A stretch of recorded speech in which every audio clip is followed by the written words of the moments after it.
झोपडपट्टी एरिया, मुस्लिम एरिया जशी घाण आहे, जे पाण्याचा प्रश्न आहे, प्रत्येक प्रश्न हे तसेच आहे, पण यांचं राजकारण सुरू आहे या मुद्द्यांवर. त्यामुळे नगरपालिका प्रशासनाला आम्ही पाण्यासंदर्भात, भोगवटासंदर्भात, अंमलबजावणीतील अनेक नगरपालिकेच्या जागेसंदर्भात आज जाब विचारला. शहर विकास संघर्ष समितीच्या वतीने आज आपण विविध प्रश्न घेऊन नगरपालिकेवर धडक मोर्चा काढला.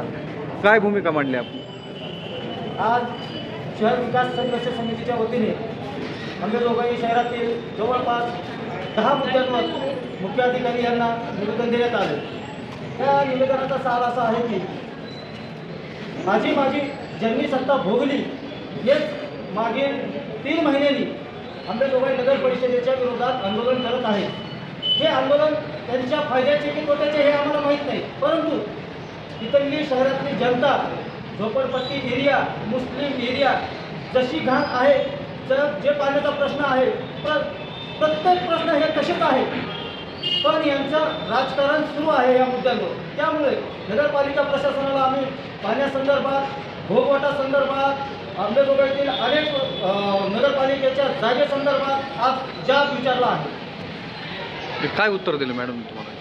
प्रत्येक वेळेसारखे त्यांनी उठावडीचे उत्तर दिले, परंतु सगळ्यांनी दबाव टाकल्याच्या नंतर हे आम्हाला 2 दिवसात लेखी पत्र देणार आहेत की आमच्या प्रश्नावर त्यांनी आतापर्यंत काय कारवाई केली आहे. एक महत्त्वाचा प्रश्न आहे की म्हणजे जे महाराष्ट्र बँकेसमोर जी विहीर होती ती बुजली, त्या ठिकाणी गाळे काढून देण्यात आले नगरपालिकेच्या वतीने. त्या संदर्भात विरोधी पक्षातील सर्वच पक्षांनी आपली भूमिका म्हणजे त्यांच्याकडे मांडली की तुम्ही हे काढा, पण मॅडमला कसलंही टसमस न झालेलं नाही. त्याच्यावर तुमचं काय मत आहे? एकतर हे प्रकरण CEO मॅडमला खोलवर माहीत नाही आहे. त्यांच्या परस्परच तेही आज आम्हाला कळलं की त्यांच्या परस्पर 2 लाखाची पावती ही नगरपालिका प्रशासनात घडण्यात आलेली आहे. ती कुणाच्या आणि कुणाच्या कशा आशीर्वादाने फाटली गेली आहे याची चौकशी अंमलबजावणी संघर्ष समितीच्या वतीने करण्यात आली आहे. नगरपालिकेच्या म्हणजे मुख्याधिकाऱ्यांची सही असल्याशिवाय कोणतीच वर्क ऑर्डर, टेंडर किंवा मग एखादा गाळा देताच येत नाही, तर त्यामध्ये हे उत्तर म्हणजे शिव मॅडमने देणं त्यांना शोभतं का? त्यांनी उत्तर असं दिलं की हे माझ्या अज्ञानात म्हणजे माझ्या माहितीत नाही.